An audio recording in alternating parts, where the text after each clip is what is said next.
But that was a place where rich English privateers that belly up in the water having great rounders and maybe even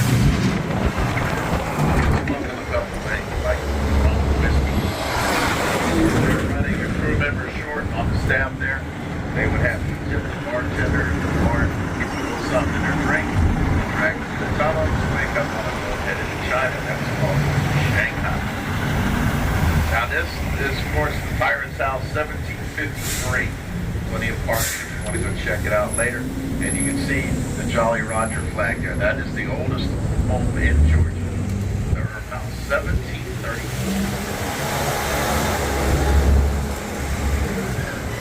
The Rice Hotel on the right was a lot of things in the past, like Coca-Cola bottling plant at one time. Also a horse stable and a cotton warehouse. Today, never know what these buildings were back in the day. George Washington came here to give a speech, 1791. Now look at these sidewalks over here. They're called tabby. It's broken oyster shell, sand, lime, and water. It sets up just like cement. These are the sidewalks. They made roads out of the same material, like right here.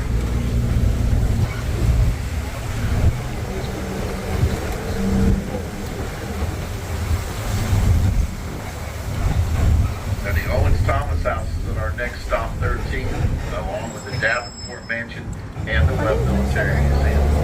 Owens Thomas House is made of tabby as well. Yeah, they're all stuck together. What you're not going to find in Savannah is a lot of homes built in the 1700s due to all the fires back in the day, like the one in 1820 that took out over 500 of the old homes. The bigger ones that were freestanding, like this one, that's 1790.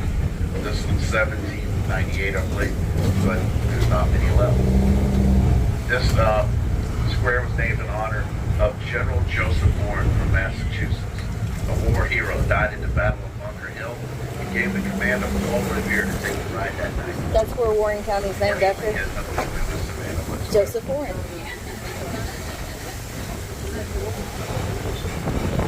As we go to our next stop, 13, you're going to see the old Kennedy Pharmacy. This was completely restored last year, and it's part of your tour. It's beautiful. There's a gift shop there that'll take you to that part of the tour and then into the Davenport Mansion.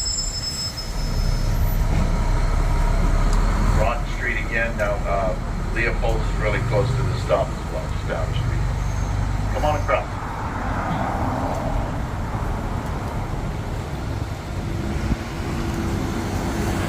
Normally, our Christmas tours, which start the day after Thanksgiving, we go around and we sing Christmas carols and tell you about some history.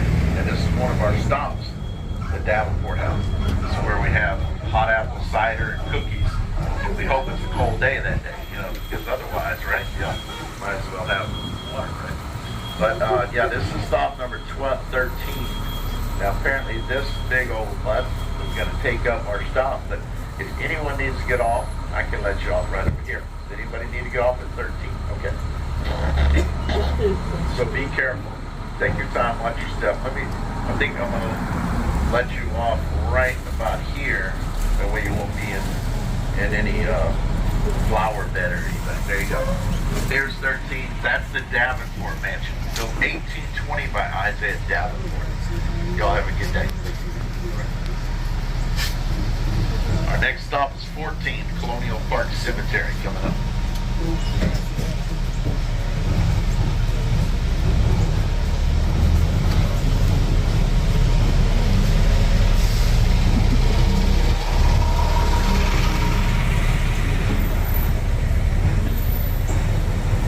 There's the Owens Thomas House with the green shutters. This one is the Kehoe House. Kehoe House was built in the 1800s by William Kehoe. He owned the ironworks. He said whatever man can do with wood, he can do with iron, and he proved it here. Because everything white you see, the balconies, the window frames and the columns are all made out of iron there. This home was purchased in 1978 by quarterback Joe Namath for $90,000. Yes, it was. Of course, Joe wanted turned it into a gentleman's club. So that never got approval, and then a year later he sold it and made some money. But the home today is worth over $14 million. That's right, yeah. Just turn it into a bed and breakfast like they did. There you go. Here's the Webb Military Museum. They have a lot of good military history here. Weapons and uniforms go all the way back to the Revolutionary War.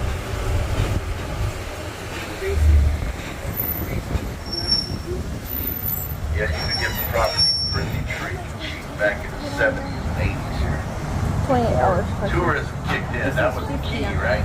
We got them at a discount because we got them yesterday. So for both tours, like today and then this ghost tour, we're going to it's like $175 for all three of us. Some of the smaller homes, the tiny homes, there are but a couple of two I know of left in Savannah are right here. Built in 1799 and they survived the fire. Very close together, made of wood. Tin roofs, see how close together they are. So when they caught fire, it's almost impossible to keep them from all going up in flames.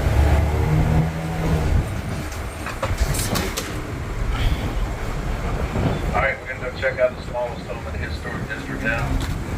This one is 536 East State Street, and you can stay there today. You got an Airbnb right there. 1 bedroom and 1 bath, and a total of 515 square feet. And that giant fireplace, well, that's there for the 2 weeks it gets cold in January, right? The 2 weeks. Second African Baptist Church, where Dr. Martin Luther King Jr. gave his I Had a Dream sermon for the first time here in 1963. Where? Right here.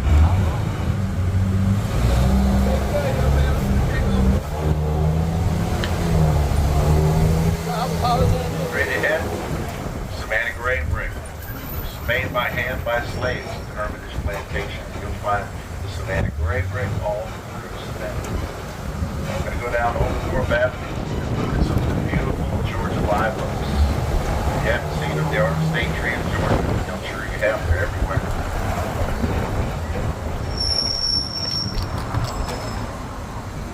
They lose about 1/3 of their leaves throughout the year. But we don't have much of a fall, you can see, right? But the most beautiful time of year here is springtime. You come back, all these bushes, these are different colors. So come back in the spring, maybe St. Patrick's Day. They're in bloom then.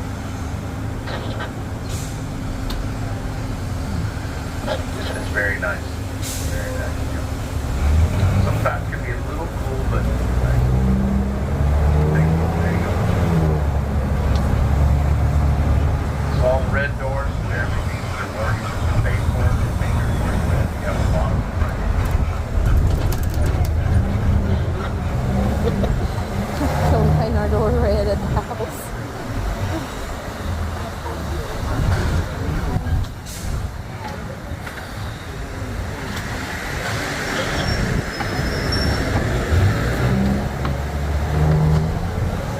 The police department on the right actually goes back to 1901, or excuse me, 1801, and they still use part of it today.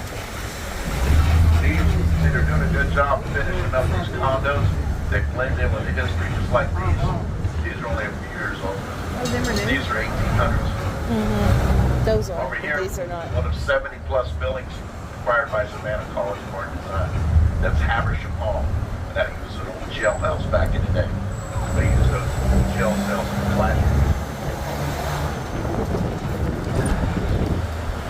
Now we're going to get a beautiful view of the Cathedral of St. John the Baptist coming up. If you haven't been there, take your tour. It's very nice. Walk down a couple of blocks from 14, ride back around and get off on stop 7. They're open till 5 o'clock.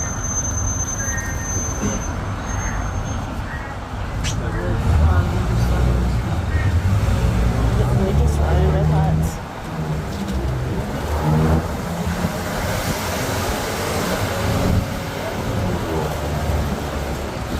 I'm not in your way, Here's am a I? beautiful cathedral up here on the left. Look at that. There's the colonial park cemetery on the right. What is that? Cathedral, yeah. offer free tours if we wanted to get off and look, but I really don't. I just want to ride and just enjoy it.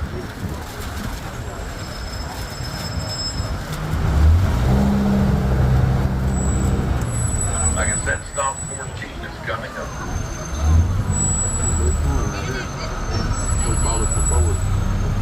This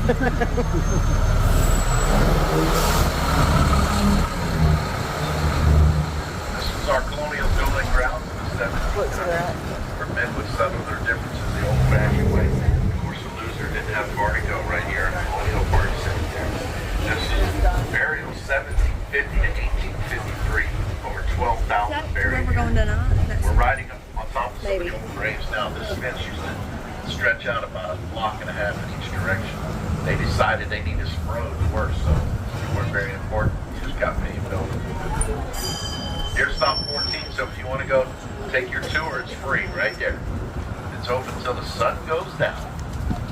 Have a good day, y'all. Thanks for joining us. Take your time, watch your step. There you go.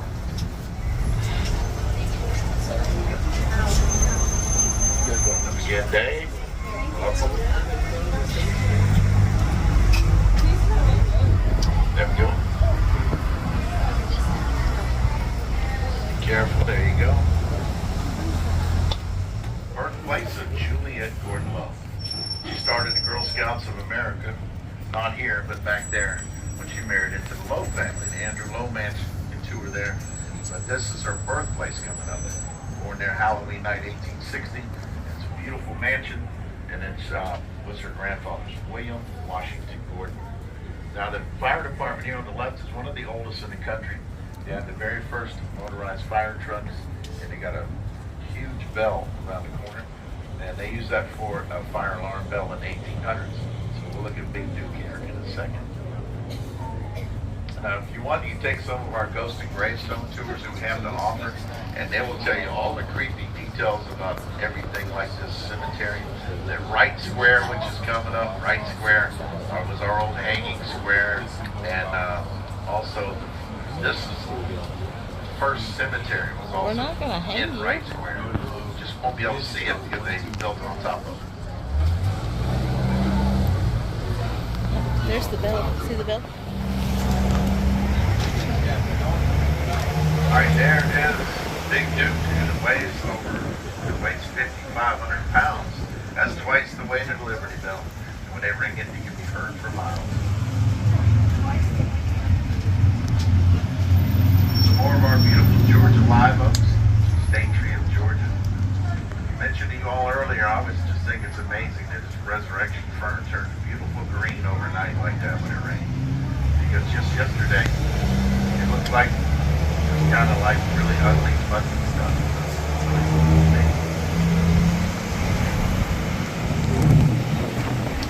Stop 50. Birthplace of Juliet. Right here. If you like to tour there, you can. There's a statue of Juliet with her dog over there. Headquarters for the Girl Scouts of America right here. Stop 15. Collins Quarter Restaurant's popular, is right across the street. Y'all have a good day. Thanks for joining us. Our next stop is stop 1, the Visitor Center. And there's restrooms there. There's also a little snack bar and a couple of...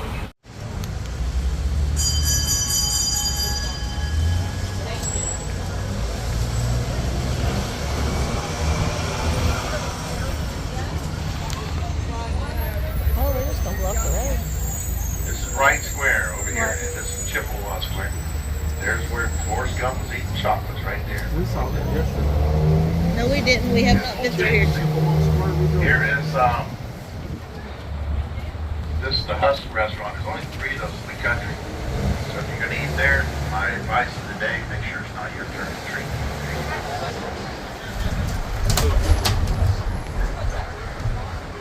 I couldn't turn the camera that fast. Here is Juliet Gordon Lowe Federal Building. They named that in honor of Juliet Gordon Lowe in the 80s. I'm not so sure she'd be proud of that because we call these the bathroom tile buildings. Yeah, they're not so pretty at all, are they? Yeah. All right, so it's who all's gonna keep touring? Everybody, I hope. It's early, right? You gonna keep going around? All right, anybody done for the day? Okay, where you all going? Oh, one? Okay, yeah, all right. So you're going to number one. All right. Anybody going to Welcome Center, stop 2. If you're going to 2, stay with me also. But everybody else that's going to go around, get off at 1, and then I'll show you the trolley you'll transfer to, okay? Okay, so he said get off at 1. Everybody? That's what he said. If we're going to continue to go around, get off at 1, and he'll show us the trolley to get on.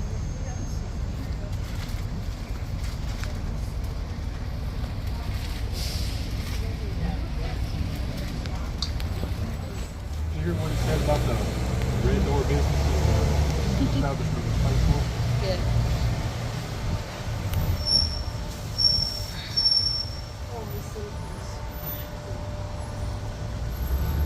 Dad. Look down there, one of the local down there, look. All right, there's Overthorpe House. That belongs to SCAD. That's one of their student centers. This here is Savannah Civic Center, built 1972. That one used to be one of our squares. That was Elder Square. A lot of good performers come here over the years. Kansas is coming, I think, December. But February 1977, Elvis Presley gave his final performance right here.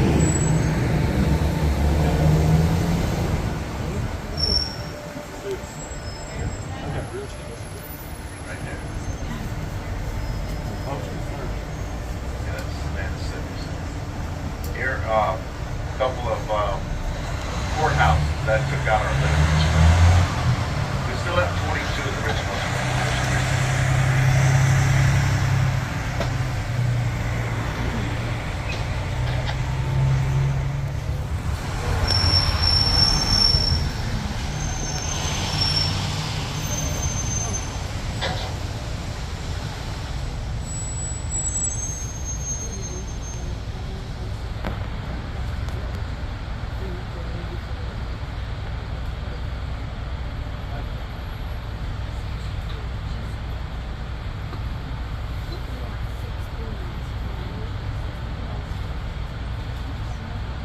I know. At the visitor center, by the way, if you wanted to check out the Railroad Museum or our History Museum, you can.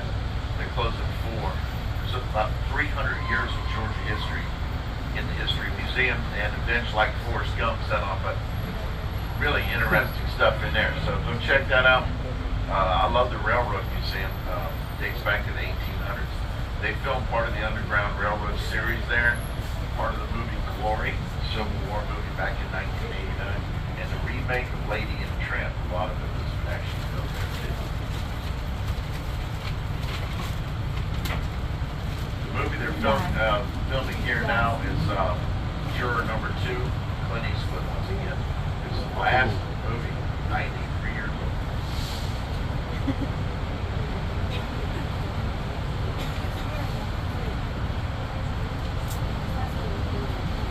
You want one of my things here?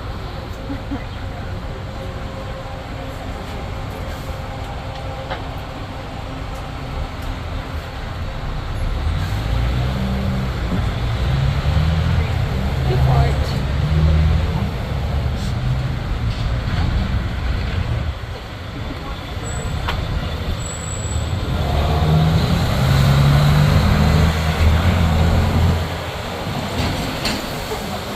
Yeah, I know where we're at.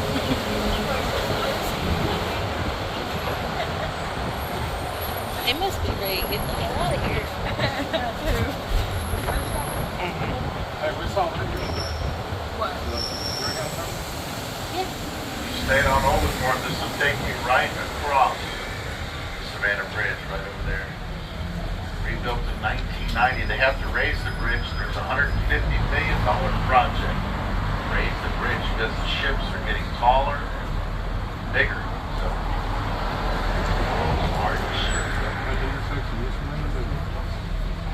you'll watch our Savannah Ghost Pirates.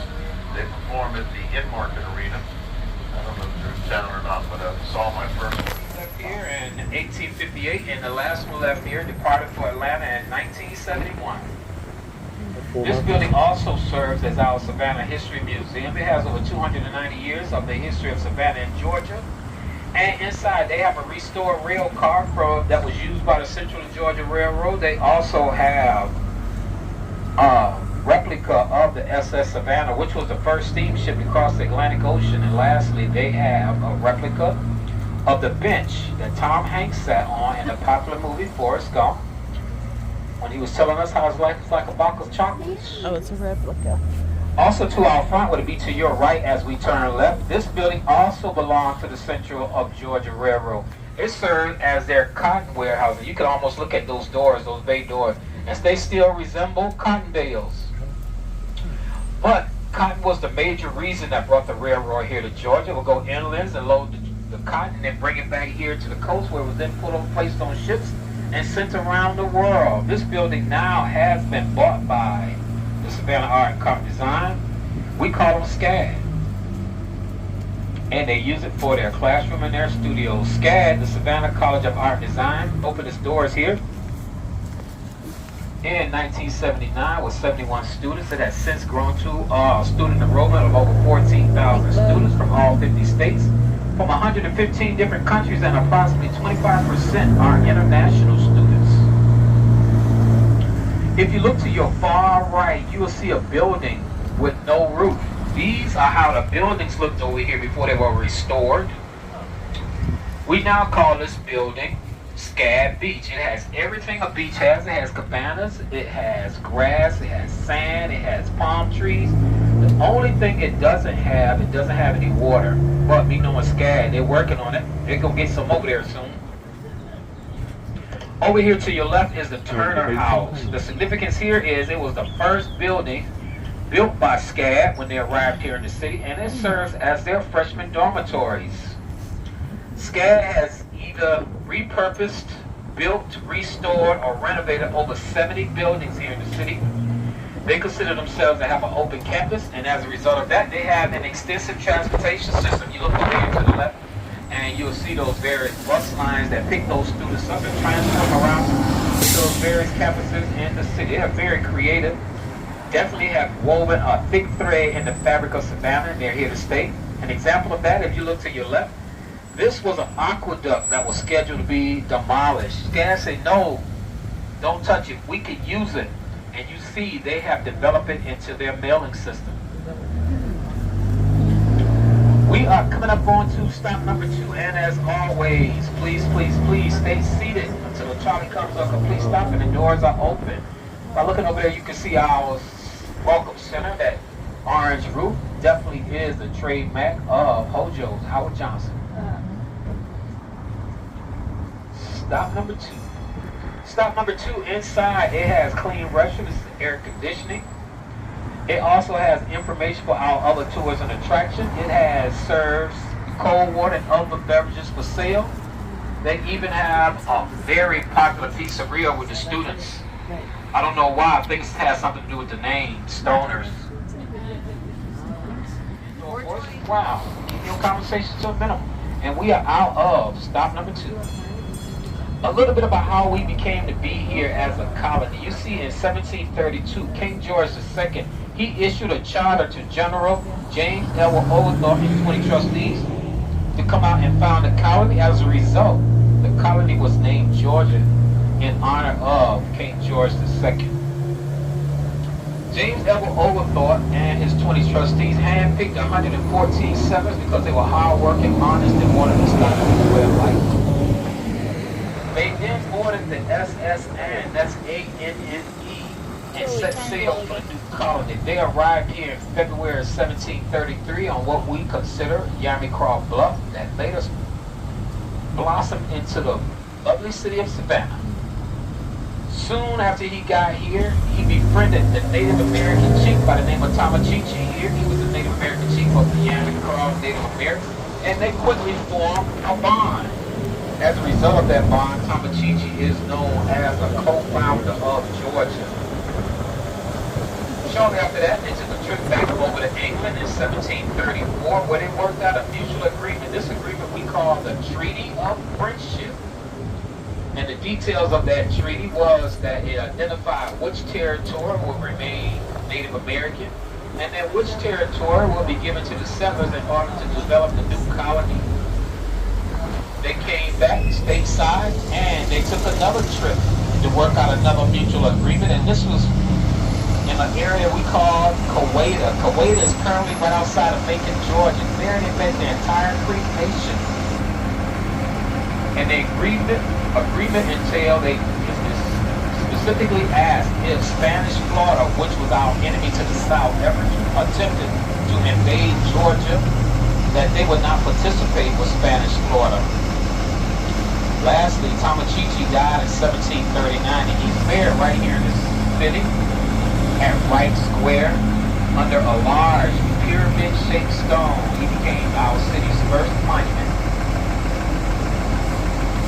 Three major reasons why Georgia was selected for the colony. The first was, I mentioned, as a military buffer. You see, South Carolina was to the north, and they were already quite established, doing very, very well. So if Spanish Florida ever attempted to invade, they wanted a little cushion, a little buffer before, try to hold them off before they got to South Carolina. The second reason was because of agriculture, because of the climate and soil. Crops here grew quite well. Two in particular were cotton and peaches, as we are known as the peach state. Although South Carolina grows more peaches, we like to think ours are just a little sweeter. And lastly was because of how England treated their poor. If you was a debtor, you owned a debt in England, you were placed in jail until you were able to clear that debt. Georgia offered those debtors an opportunity to have their slates wiped clean and then come over and start a new way of life. I'll also explain our city plan. Georgia is one of the first cities to actually be developed, designed out into a city. Most cities came up as boom towns that would just sprout up. But while over in England, James Edward Oglethorpe actually sat down and he designed Savannah. And his idea came in the form of 24 squares. We still have 22 of those squares here. Actually, we have 24 of them. 2 of them have been condensed. I'll show you those on the trip. But to the north and south was designated as private property for residents to build their home, and to the east and west were more public spaces for churches, civic organizations, and governmental buildings. Here to your left is the William Scarborough House. It was built in 1873. But it's also the Ships of the Sea Museum. They have artifacts and relics of all the great ships that sailed the 7 seas. They also inside have an extensive seashell collection. Oh, God. They have a fossil oyster believed to be over 4 million years I think old. we done shared it. They have a replica of the SS Anne, the ship the settlers came over. And they also have a ship in the bottle collection. This guy realized he's not in a parking spot, right? There's one right in front of him. But that's not none of my business.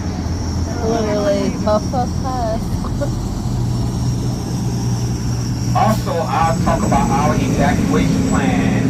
Here, we had to develop an evacuation plan in 1864. You see, the Union forces had taken over Fort McAllister, a little southwest of the city, and they opened up the Great Ogeechee River. They were on the way up that river to invade Savannah. We had Confederate General William Hardee develop an evacuation plan, and in December of 1864, he put that plan into action.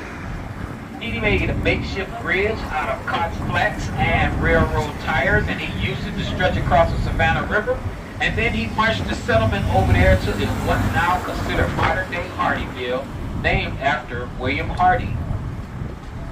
We're coming around and take this right on Montgomery Street, and it's going to bring us into stop number 3. As always, please remain seated until the trolley comes to a complete stop and the doors are open. We are rolling into stop number 3.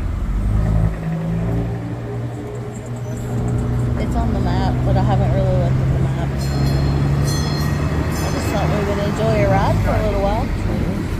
We can ride it twice if you want to. I don't care. Okay, I see 2, 4, 5, 6, You guys getting off, right? That's 7:80. See how many we can get on here. You guys have a great day here. Be sure to have your boarding passes ready for viewing as you come aboard the trolley.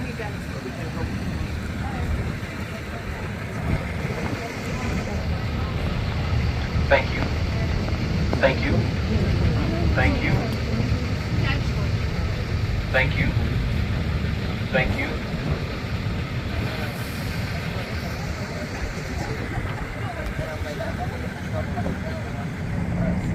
Thank you. So, oh, careful there. I got a garbage can here if you're done with those cups. Okay.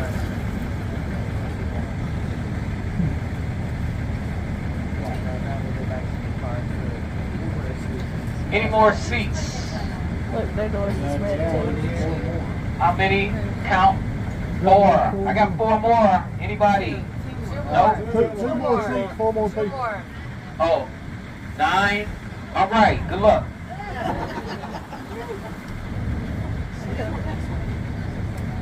Come back.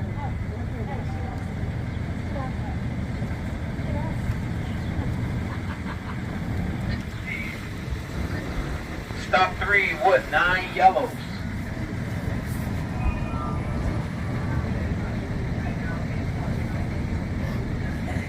Seven minutes, folks. 7 minutes. For those folks just coming aboard, my name is Real, and I will be your. Oh, that just blew to 12. And I will be your conductor for this part of the tour for your safety and comfort. Ma'am, 7 minutes. 7 minutes. 7 minutes. Unless you two. Oh, okay. I got room for you. I think we get 2 more on here. Yeah, no problem. For you folks just coming aboard, my name is Real, and I'll be your conductor for this part of the tour. For your safety and comfort, please watch your step as you enter and exit the trolley and utilize the hand and arm rails. Absolutely no smoking, vaping, or consumption of alcohol. Please keep all body parts and other items inside the trolley at all times, and place your phone on either silent or vibrate, and utilize your indoor voice by keeping your conversations to a minimum. We are pulling I out thought that was of a map. stop number 3. If you have Snapchat Plus, you can put a wallpaper on the background, and he has it. So it's just a wallpaper. Well, did you do that yesterday? I saw that down To there. our front, we have Franklin Square. Franklin Square is named after Mr. Benjamin Franklin. He was an agent of Georgia living over in London, and as a result of his dedicated service, the square bears his name. If you look in the center, this square was also once called the Watershed Square, as it held the city's water Look at supply. this. If you look in the center, you'll see a monument that is dedicated to the Haitian soldiers. Over 500 Haitian soldiers helped us in the siege of Savannah, one of the conflicts during the American Revolution. Over here to your right, in this red doors and white face wall, this is First African Baptist Church. They are known to have the oldest African American congregation in North America. It was built in 1859 by slaves off of the Brampton Plantation. They would work the fields during the day and then come by here at night, sometimes by candlelight, to build that church. Back over to the monument to your left briefly. If you look over there, you'll see a little guy beating a drum. His name is Henry Christoph. And he later grew up to become a general in the Haitian army as well as their king.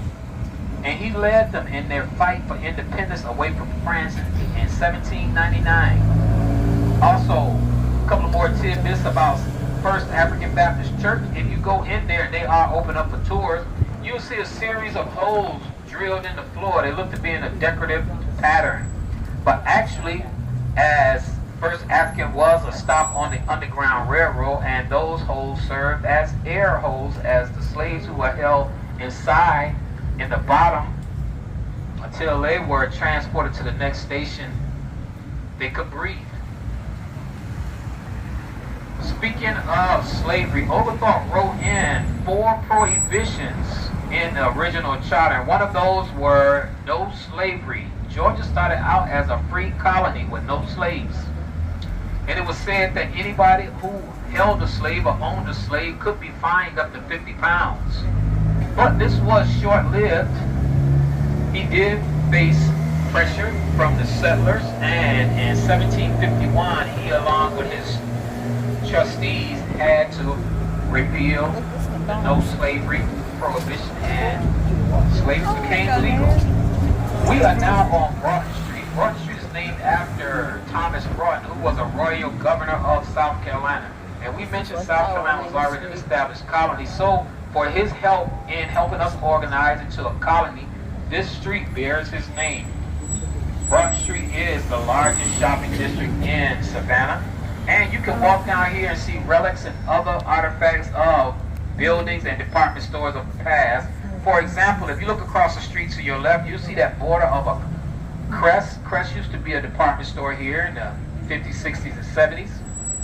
I guess they thought the banner was really nice, so they kept it, but that is now the Gap.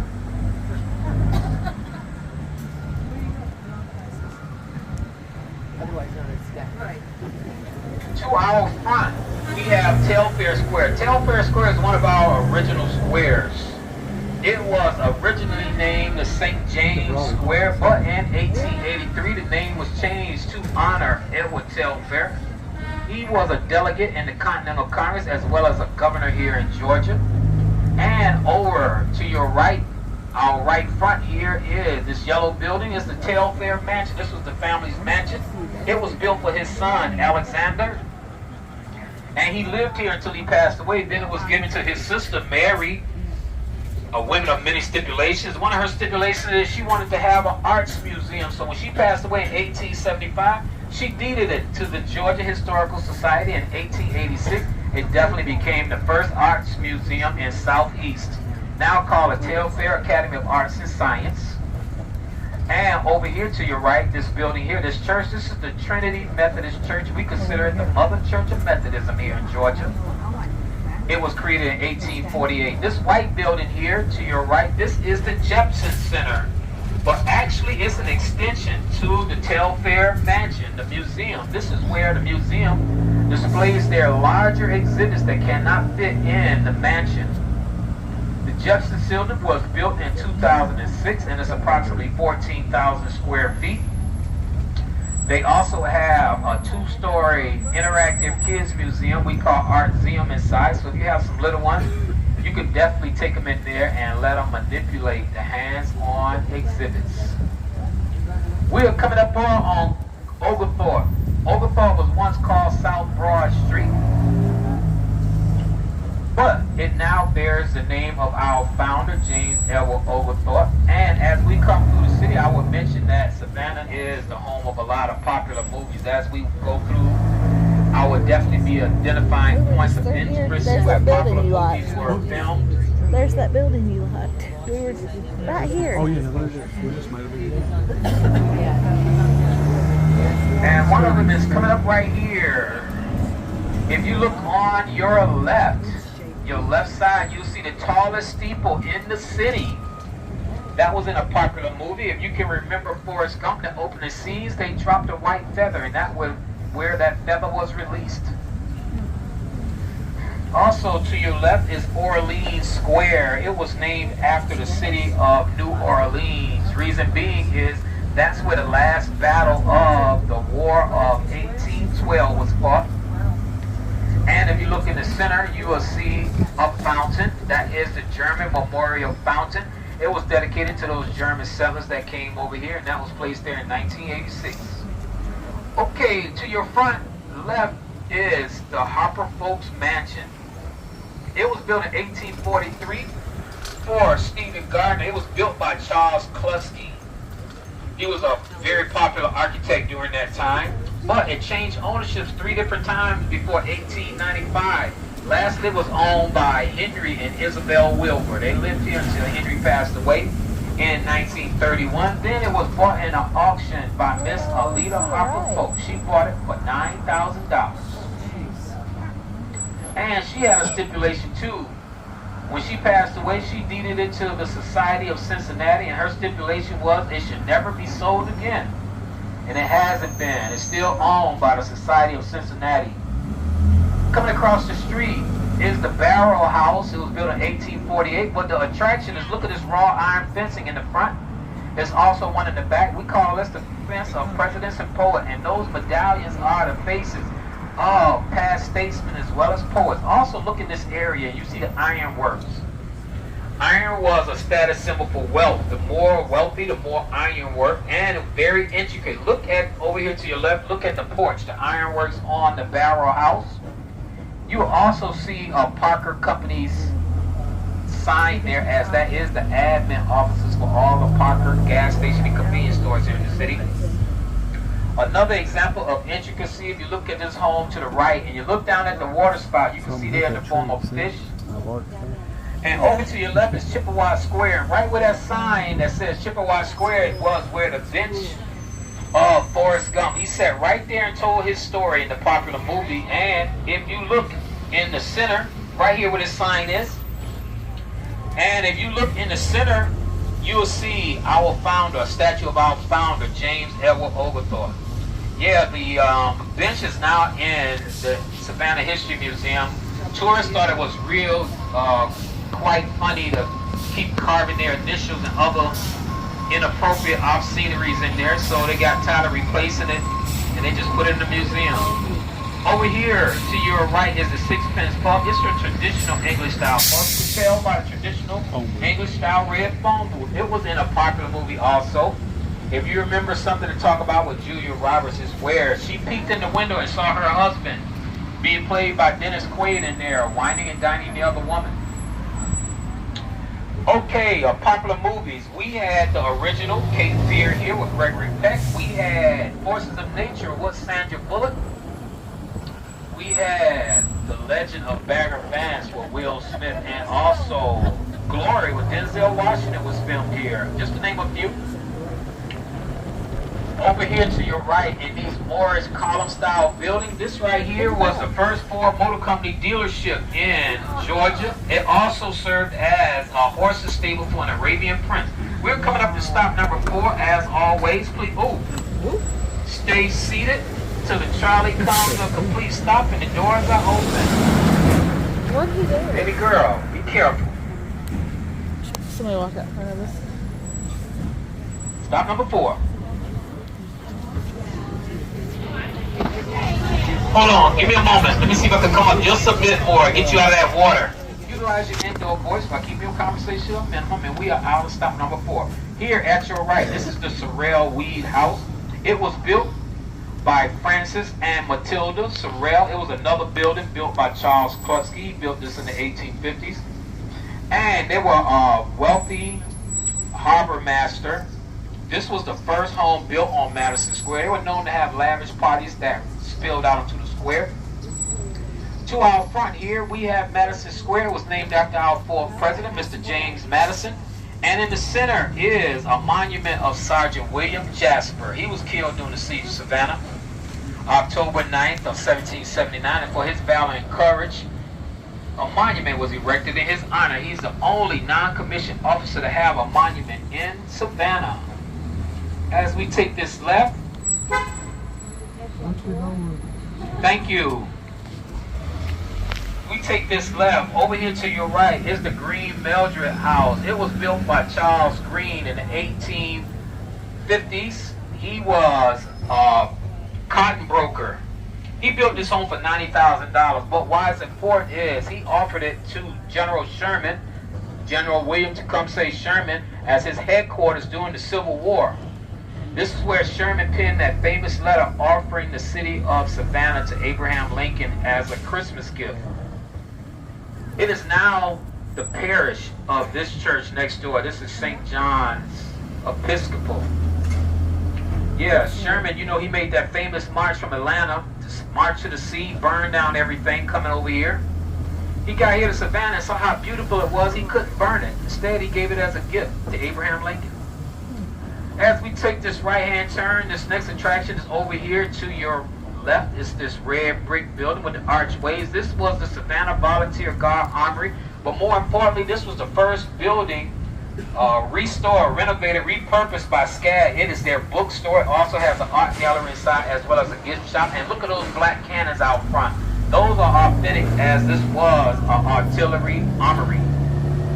We are coming up on Jones Street. Jones Street has been recognized as one of the most beautiful streets to walk down by Southern Living magazine. Wow. If you get a couple of minutes, time of your day. Walk down, let us know what you think. Everybody got their doors open today. This must be a holiday of door opening.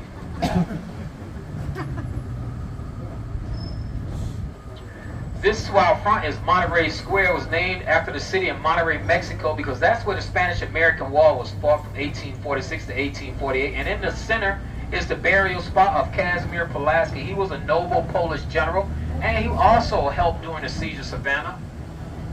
Also, look around this area at the ironworks again and how intricate it is. Especially this home that'll be to your right. I think see about 2 or 3 different patterns on this home. Very talented blacksmith during that time.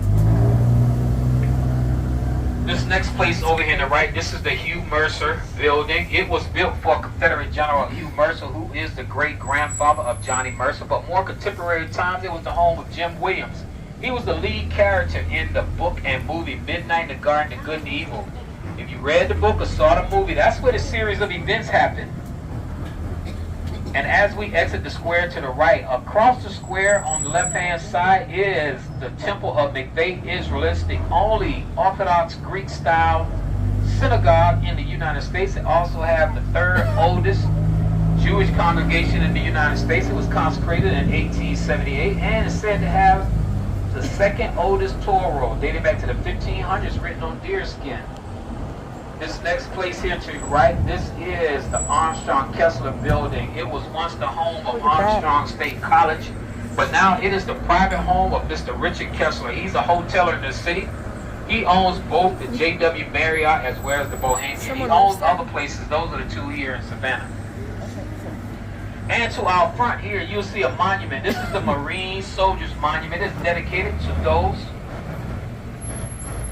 24 Marines that were killed during the World War II that lived here in Chatham County. And if you look to the left and right, you'll also see monuments that were added later for the Korean War as well as Vietnam. Over here, look at this fencing. This is said to be on your right side of a replica of that one that's around Buckingham Palace. Gaston Street, we're on Gaston Street now. The significance here is to your right is ending the Colonial Historic District. And over on your left is starting the Victorian Historic District. You can look at the homes, Colonial and Victorian contrast. Also between these 2 homes here, up on those pedestals, you will see 2 pineapples. Pineapples for the international symbol for hospitality. The lady who had the house wanted to entertain. She put out pineapples and then she removed them just as a subtle hint. It was time to go. Over here to your right, this is the Georgia Historical Society. It was built in 1839 by Margaret Telfair Hodgson in remembrance of her husband, William Hodgson. It said over 50,000 volumes of the history of Savannah and Georgia's inside. It is also the 3rd oldest state historical society in the United States. Be prepared to look to your left. You'll get a good view of the fountain here at Forsyth. The fountain was erected here in 1856. It was bought in a mail order catalog from New York. It cost the city about $2,500. The original colors were blue, purple, and orange. It was painted all white in 1935. Also, this to your left, you'll see a small white building. This is our fragrance garden. It is said a flower blooms in there every day of the year. It was created for our visually impaired. You could go in there and you'll see braille placards next to the flowers so that they can actually read what they're smelling and some other characteristics of the flower. If you look over in the center at your left, you just look in the center and you'll see a monument. That is the Confederate Soldiers Monument. It was erected there in 1875 by the daughters and the wives of those Confederate soldiers killed in the Civil War. It is made out of limestone. A funny story happened there. It was transported here. It was made from limestone from Canada. It was transported here by way of the Atlantic Ocean because the Southerners did not want it to touch northern soil. So they shipped it here instead of bringing it by land. I think kind of petty, but it was their statue. Over here to your left, this is Forsyth Park. It was named after John Forsyth. It's 30 acres in size. John Forsyth was the Secretary of State during the Andrew Jackson administration. It was built for the Savannah militia, but both Union and Confederate soldiers drilled here, but not at the same time, because that would have been trouble. Coming coming up here on your left, this guy here ready to go. This is the hiker. And he was placed here in celebration of those soldiers who fought over in Cuba during the Spanish-American War. The hiker. We're coming up here on the corner over to your right. We talked about Miss Mary Telfair, her stipulations. Here was another one of her stipulations. This building on the corner is now known as the Telfair Arms Department. But one side it was known as the Telfair Hospital for Women and Children.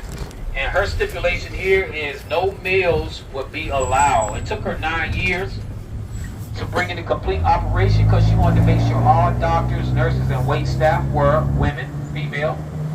She said the only way a male could get in the building was to be born there. And then he only had 3 days before he had to leave. We have here in the city what we call a historic review board. And what they do is they review proposals for the changes, the restoration or creation of buildings of the exterior of the buildings here in the historic district. The reason being is they don't want any contemporary or urban exteriors. They want to maintain the continuity of the historical field. So you must present a proposal and receive a COA. That's a certificate of approval before you can start any modifications or construction for the exterior of the buildings here in the historic district. We're going to take this right-hand turn, but over to your left, this red brick building. This is the mansion at Forsyth Park, and it is a 3-diamond, 4-story hotel with 126 rooms and 19 suites. They also have a first-class, state-of-the-art culinary school inside. They have an art gallery as well as an extensive hat collection dating back to the 1800s.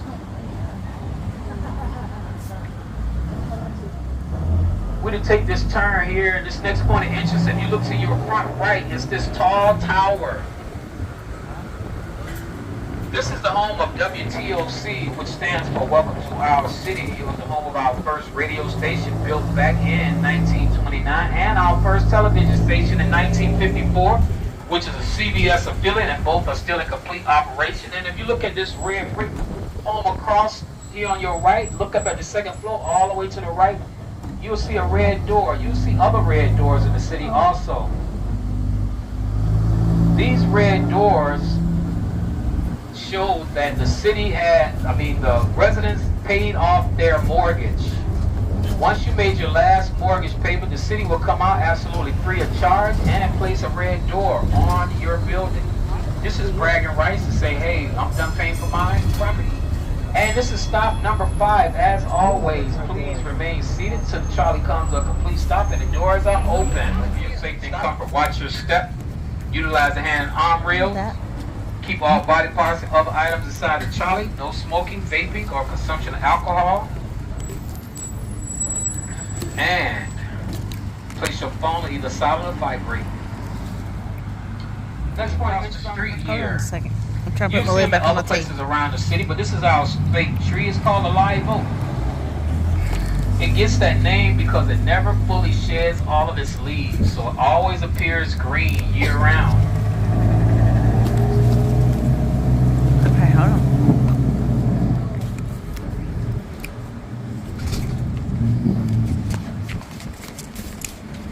This next point of interest, if you look to your right, you see this white building. This white building was once the Canada Hospital.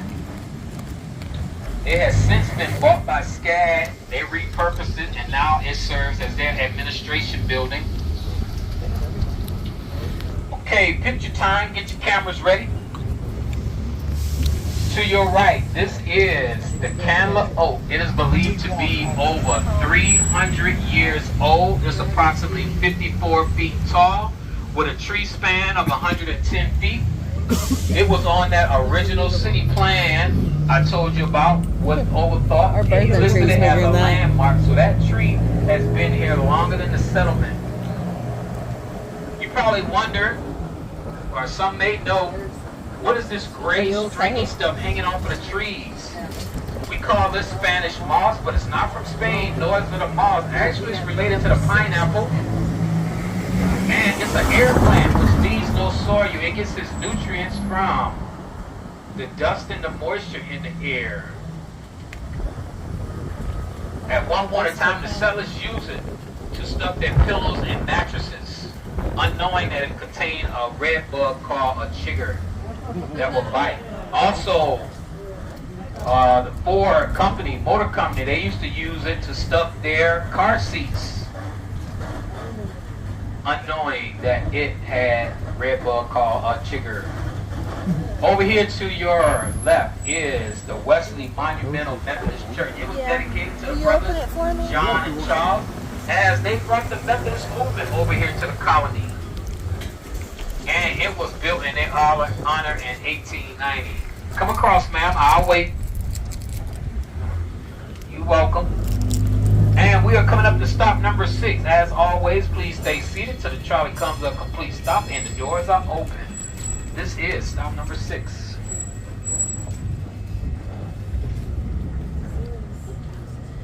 Anybody interested?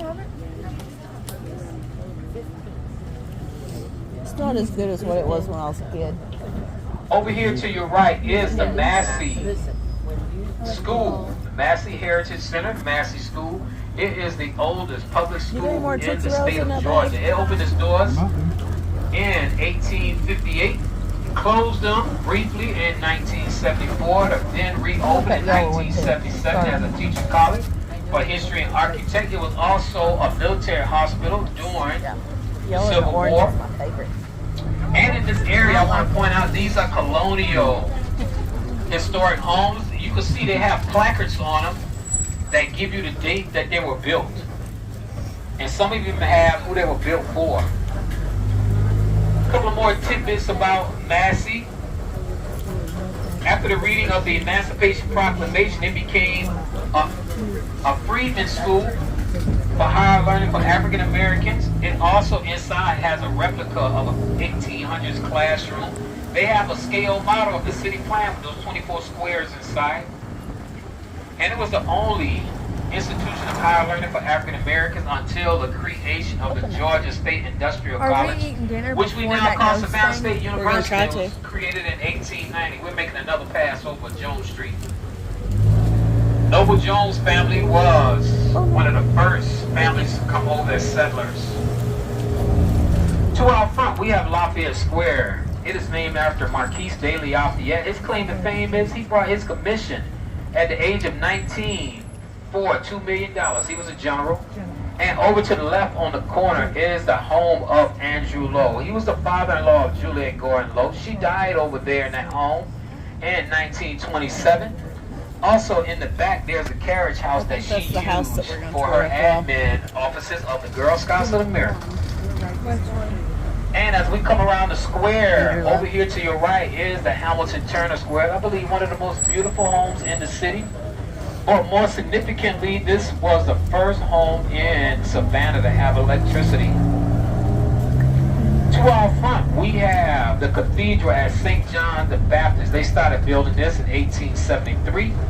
They finished in 1896. It did face a fire in 98, caused it to be closed until 1900. It stayed intact for the next 100 years, went through a modern renovation in 2000 for $14 million. It is a minor basilica, meaning it had to be ordained by the Pope. They are open for tours, unless you see a red placard in the front, which tells you they are closed to the public because they're probably having a service. And this is stop number 7. As always, please stay seated till the trolley comes to a complete stop and the doors are open. Stop number 7. I missed that other bus driver.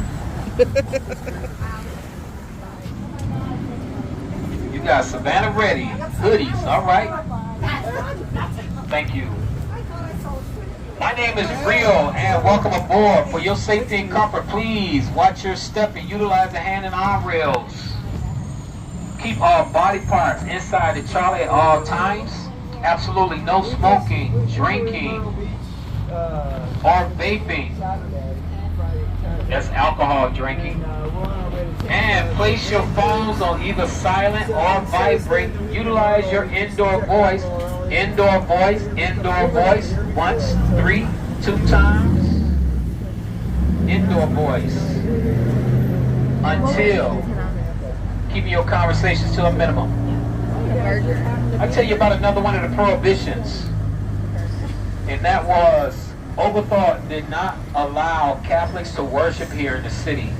Reason being is we had Spanish Florida to our south, and he did not want the colonies to become sympathetic to their cause if ever they invaded and participate with them because they shared the same religion. So as a result of that, he outlawed Catholicism to be openly worshipped here in the city. Sonic. I haven't seen a Sonic anywhere. Next point of interest is coming up over here to your left, and that's the DeSoto Hotel. It was named after Hernando de Soto, a Spanish explorer, and it opened in 1890. It stayed open until 1965 when it was demolished and rebuilt to install air conditioning.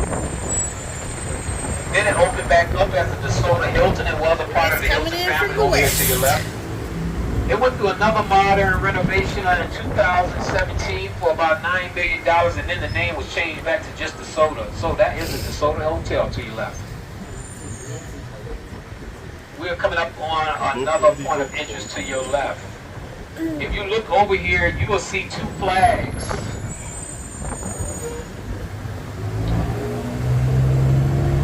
These two flags over here is where the St. Patrick's Day Committee meets in order to organize the celebration around St. Patrick's Day.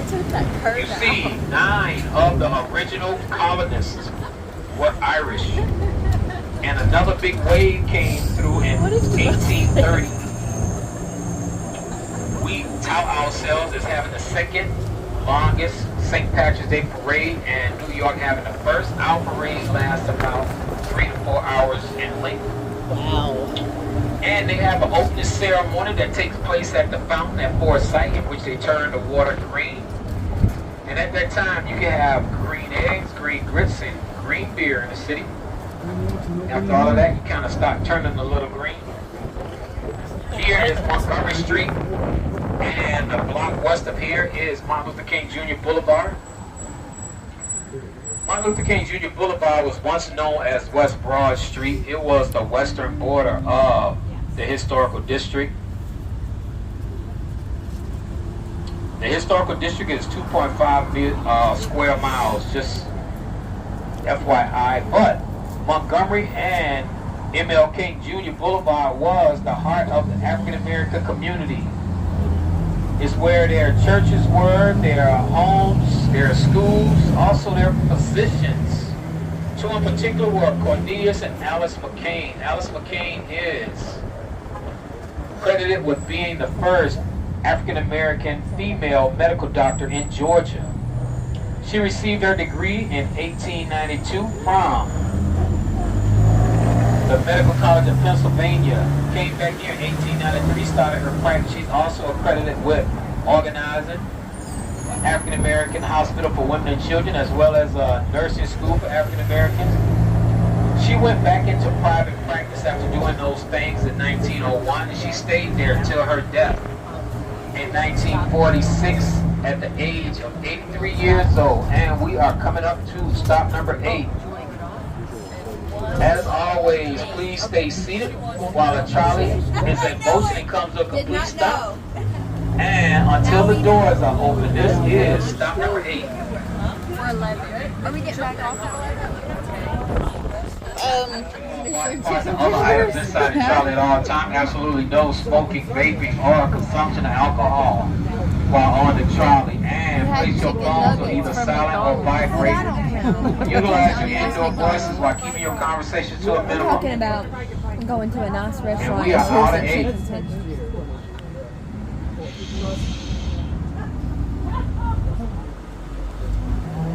We talked about 24 squares, and us currently having 22 today. Over here to your left is one of the lost squares. This is Elbert Square, and it was named after Samuel Elbert. He was a harbor master here. It was named in his honor in 1809, but it was short or condensed to make room for this building across the street. This is our Savannah Civic Center. It was built in 1972, and it's the hub of our social and cultural events. Inside, they have the Johnny Mercer Theater, where we host some of our smaller music venue concerts and stage plays. And also the Martin Luther King Jr. Arena, which hosts some of our larger music concerts. And things like our WWF Tractor Pools and the Disney Ice Capades come here. Also, the Harlem Globetrotters come here during the holiday season and perform a couple of games. Speaking of Johnny Mercer, he was our native son, born here in Savannah. And he wrote over 1,500 songs. Of those, 15 went on, excuse me for a moment.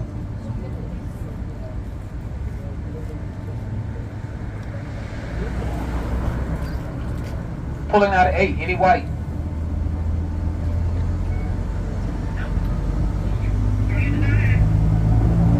Good copy. He wrote, Johnny Mercer. I would say 3.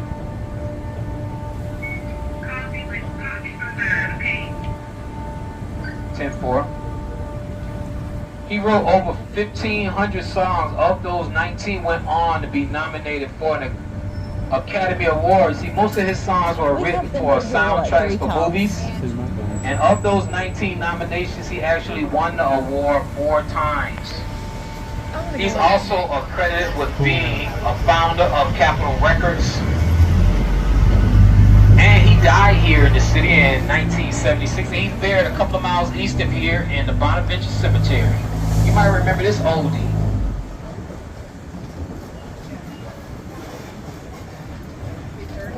What is this?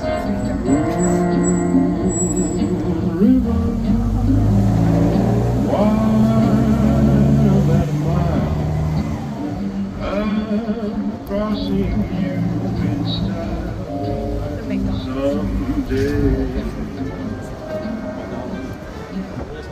Yeah, it looks like it's very old. The man, the myth, the legend, Johnny Mercer.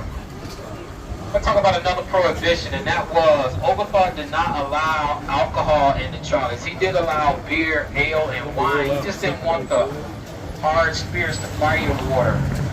And also, you probably remember the 18th Amendment back in the 1920s prohibited the sale, manufacturing, consumption, and transportation of alcohol.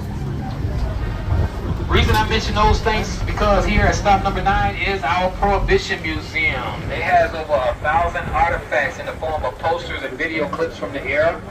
They have antique cars, those that were used by bootleggers during the era. They have wax figures. They have cast members in costume. They give you guided tours. They even have a speakeasy in the center that sells authentic adult beverages. If you're interested, I can give you a ticket for $2 off of admission. This is stop 9, and as always, please stay seated till the trolley comes to a complete stop. Look. And the doors are open. Stop number 9. Little carriage. Watch your step. Be careful. You're welcome. Take care. You too. I appreciate that gratuity. Take care of yourselves.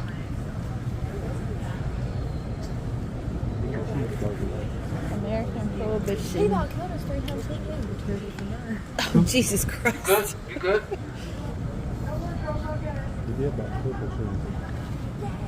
He ran that curve over there like nothing. Oh, wow. What about the Thank bush you he ran so over much. that hit everybody? No. Okay, folks, coming aboard, please have your boarding passes. That other bus driver Okay, and your didn't even lanyards. talk to I us see much them. either. Welcome. Go get it. I think the Hi. back one's open. Welcome aboard. Back seat's open. Should we go grab it? Watch your step. Inside the trolley at all time and place your phones on either silent or vibrate. Utilize your indoor voices while keeping your conversation to a minimum. We are coming over City Market. To your left and right, this is considered City Market, and it was a bustling commercial area in the 1750s. This is where the settlers came to sell their produce, their poultry, and their seafood. You can also see it's still a pretty bustling commerce area, but it's just been repurposed. We have down here taverns, restaurants, bars, art galleries, gift shops, just to name a few. City Market. Next point of interest is going to be over here to your left. This is the Club 1 at Jefferson. And it was made famous by the female impersonator entertainer, Lady Chablis. Her claim to fame is she played herself in the movie Midnight in the Garden of Good and Evil. She had a conversation with Clint Eastwood and said, "No one could play the doll like the doll, so I must play myself in your movie." She was sincerely a true, authentic true blue friend of Jim Williams, who was the lead character.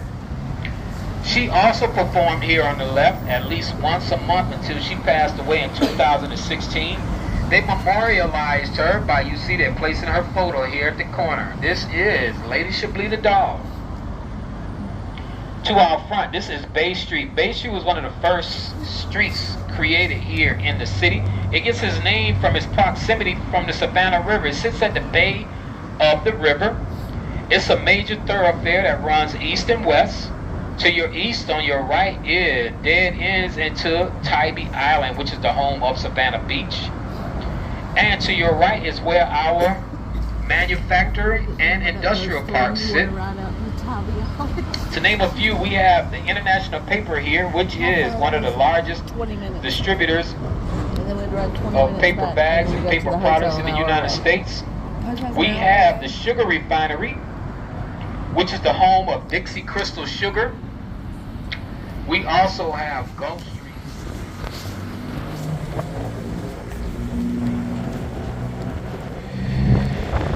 There are 2 points of interest I'm going to bring to your attention here on Bay Street. Remember talking about the settlers arriving here in February 1733 on Yamacraw Bluff. There is actually a bench, a stone bench, here on Bay Street that commemorates that spot where the settlers landed and also spent their first evening. And as we cross and go through this next light, I want to draw your attention over on the left-hand side of the street, and you'll see that stone bench.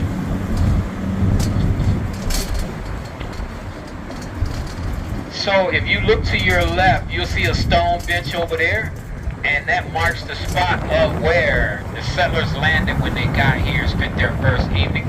Also on your left, this is City Hall. It was built from starting in 1903, finished in 1906 out of limestone and granite. But the attraction is up top. They have a dome that's 23 karat gold plated. And the gold came from Germany. It was placed there in 1986. And it was re-gilded in 2008. And that time the gold came from Italy. To our front, we have Johnson Square. Johnson Square is the largest of all 24 squares. It was named after Robert Johnson. He was a royal governor of South Carolina. And then if you look to the left and right of the square, you will see fountains, water fountains. These fountains were once community ovens. The settlers could come down and bake their goods down here. It was a social gathering spot. The settlers gathered here in 1776 to listen to the reading of the Declaration of Independence. Less than 100 feet away from here was something called a stranger's house, where a stranger could come in the city and sleep absolutely free of charge for one evening. As we come around,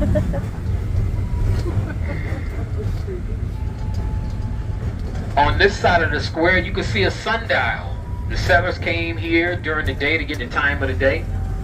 And in the center is the burial spot of Nathaniel Greene. He's buried there with one of his sons. And Nathaniel Greene was second in command behind General George Washington during the American Revolution. He was awarded the Mulberry Grove Plantation because of his dedicated service. And he was from up north, not accustomed to the climate here. And he went horseback riding one day without a hat and died of a heat stroke. He left a widow and 4 children, and she wanted him to have a good education, so she seeked out and hired this Yale educated tutorer. And his name was Eli Whitney. You guessed it, Mr. Cotton Gin. Eli Whitney went on to invent the cotton gin while at the Mulberry Grove Plantation here in Savannah, Georgia. Edible flower arrangements, but it's not flowers, it's fruit. We are coming back up on Broughton Street again. As mentioned, it was named after Thomas Broughton. It's the largest shopping district in the city. It did take a decline in the 1970s with the building of the Overthought Mall a little south of the city. Oh, Lord. But it was revitalized and revamped, and I can honestly say that it has gained its spot as number 1 again. As we come down here, I mentioned saw the crest border back when we first arrived here, but they have relics and artifacts up and down this street to show you businesses, department stores, and other buildings from the past. For one, if you look at the subway sign here to the right, if you look down at the sidewalk at the corner, it's still the original Woolworth department store sidewalk here in front of this corner. And across the street was our first department store, Levy department store, sort of like a J.C. Penney's. It also was, it held our first escalator made of all glass. That building has since been bought by SCAD. They repurposed it and now it serves as their school library. And if you look across the street, you will see a yellow ice cream cone attached to this building over here on your left. And that marks the spot of Leopard's Ice Cream. Their family has been here since 1919 creating ice cream. And they tout themselves as having some of the best in the world. And we are coming up to stop number 10. As always, please stay seated until the trolley comes to a complete stop and the doors are open. This is stop number 10. Did you say thank God? I wonder if we'll make it to 11 without dying. Watch your step, take your time. Be careful. Have a great visit here in the city. Welcome back. You're welcome. Y'all take care.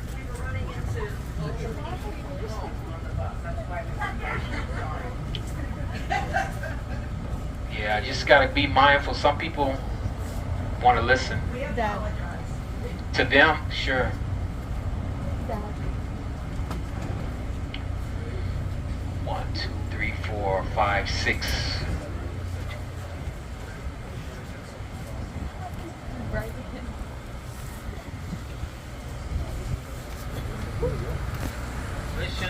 In 55, a group of concerned citizens and movie stars, Kevin Spacey being one, raised the necessary funds to have it renovated. Over $14 million. It since have been purchased by SCAD.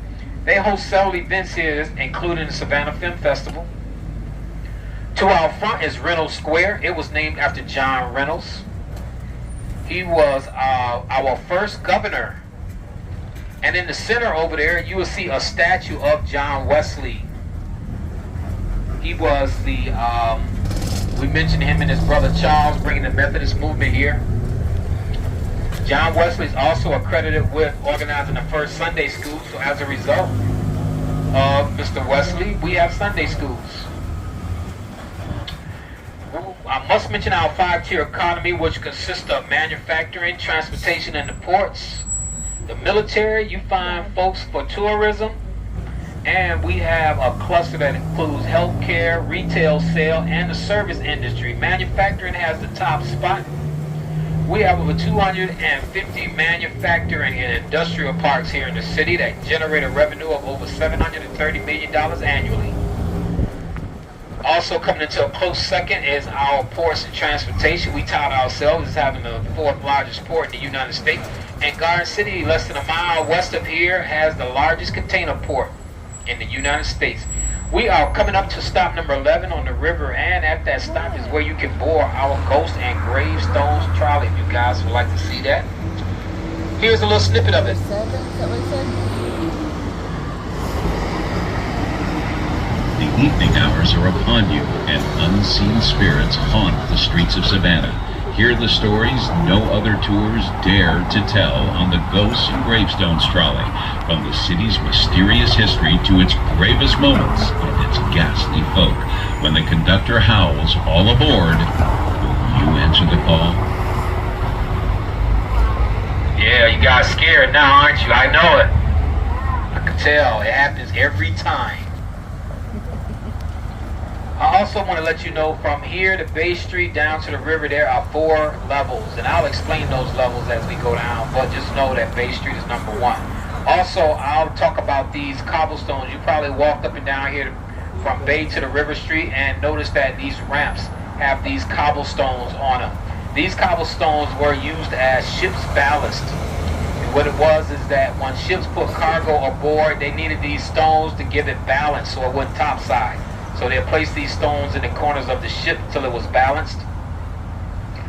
But when the ship came and unloaded the cargo, there was no need to have the stones anymore, so the stones were also unloaded. It got to a point that we had so many stones that it was becoming a nuisance.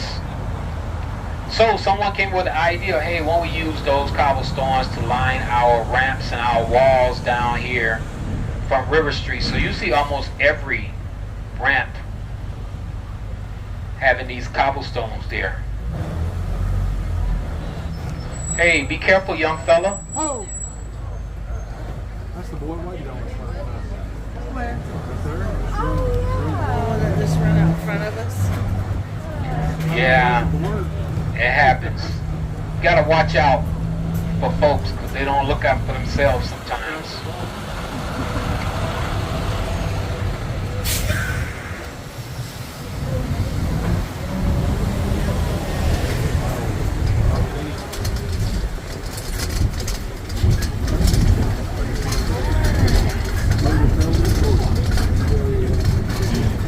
And here is the second and third level.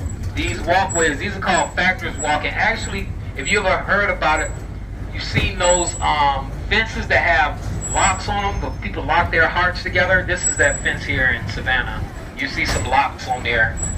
But these walks were called factors walks, and factors were known as cotton brokers. They would walk along here, wagons of cotton would come along this street, and they would set the market price. It would then bid upon, bought, and placed into these buildings as warehouses.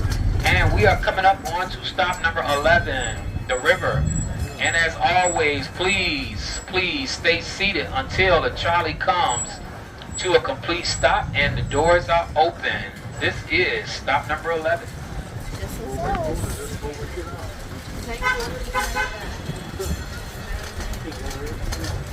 Unless y'all want to ride more. No, you can. I think I'm rolled out.